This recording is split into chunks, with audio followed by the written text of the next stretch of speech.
mấy đứa ngày ní dương hai chung một tha ra chừng nào cùng nợ ta cả cất dương nó dương này design về chân nhỉ ta dương designอย่าง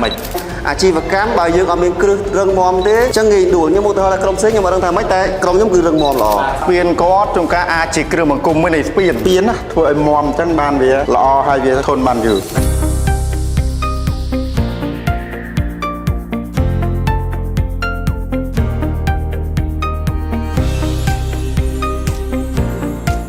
មានដែរគិតថាខ្ញុំយកតែអីបានទៅយកទៅពិសោធន៍ចូលមានដែរយកកំណត់ខ្ញុំទៅធ្វើពិសោធន៍អត់ដែរអញ្ចឹងមកខ្ញុំបង្កើតគម្រោងមួយនេះគឺ Enolab ហ្នឹងហើយអញ្ចឹងបងមានទាំងអស់មាន4ក្រុមអញ្ចឹងបងទាំងអស់គ្នាទទួលបានกระดาษម្ដុំសយោម្ដុំកថេម្ដុំហើយនឹងស្កុតជាមួយនឹងកែវទឹកអញ្ចឹងបងត្រូវធ្វើស្ពានអ្នកណាគេសង់មុនគឺជាអ្នកទទួលបានជ័យជំនះ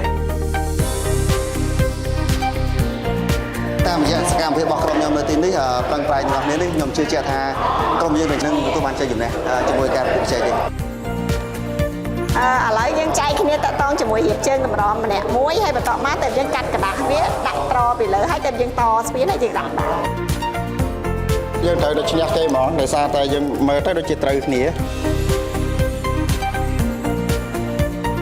គាត់ក្រុមការងារដាក់កោការធ្វើគឺខ្ញុំសម័យចេញជារូបភាពស្ពានតែម្ដង អាជីវកម្មបើយើងអត់មានគ្រឹះរឹងមាំទេអញ្ចឹងងាយដួលខ្ញុំមកទៅថាក្រុមផ្សេងខ្ញុំមិនដឹងថាម៉េចតែក្រុមខ្ញុំគឺរឹងមាំល្អស្ពានគាត់trongការអាចជាគ្រឿងបង្គំមួយនៃស្ពានតែខ្ញុំនេះគឺលទ្ធផលសម្រេចទាំងកាងមានប្រកាន់ដៃមានអីចឹងគឺអាចឆ្លងបានស្ពានណាធ្វើឲ្យមាំអញ្ចឹងបានវាល្អហើយវាធន់បានយូរប៉ុន្តែលក្ខណៈនេះយើងមើលទៅថាវារៀងទ្រុឌទ្រោមតិចប៉ុន្តែវាអាចឆ្លើយតាមតម្រូវការរបស់លោកគ្រូដែលថាត្រូវបានអញ្ចឹងបានន័យថាវាជាប់ហើយ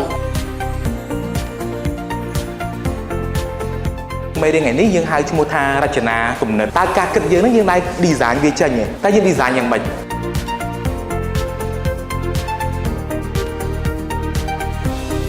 cái bông miên về sau từ tí bông phương ca chỉ trống là bay ban của ca chỉ chịu cảm suy này chơi trong phí khi chia từng buồn nắng làm mấy lại to khi cầm rơi cá là quá để chúng ta cho bạn nhiều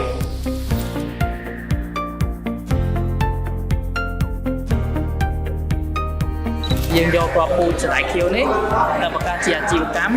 លក់សម្លាញ់ម្ដងយើងឆ្នៃចេញទៅជាប្រភេទជាអាហារស្រស់វាខ្ចប់ពាក់កណ្ដាលកែច្នៃហើយនឹងការប្រងួតដាក់ចូលក្នុងសុខភាព បានផ្ដោតទៅលើពោតហូបជាពោតស្ងោរពោតអាំងហើយនឹងទៅជាបង្អែមពោតហើយនឹងទៅជាពោតស្រស់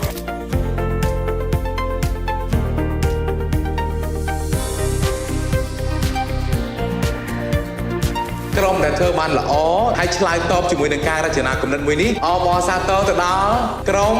ទី 3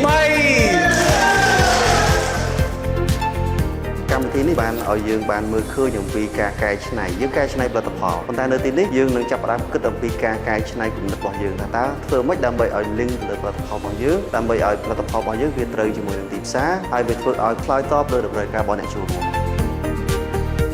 design thinking ថ្ងៃនេះមានសារៈសំខាន់សម្រាប់ខ្ញុំមែនតើពេលយើងធ្វើអីមួយគឺយើងត្រូវតែគិតជាមុនសិនពេលដែលយើងបានផលិតផលហើយគឺយើងត្រូវតែគិតដំណើរការរបស់ក្រុមហ៊ុនគឺយើងត្រូវតែគិតថាការផ្លាស់ប្ដូរចំណុចមួយឬក៏តម្រូវការមួយ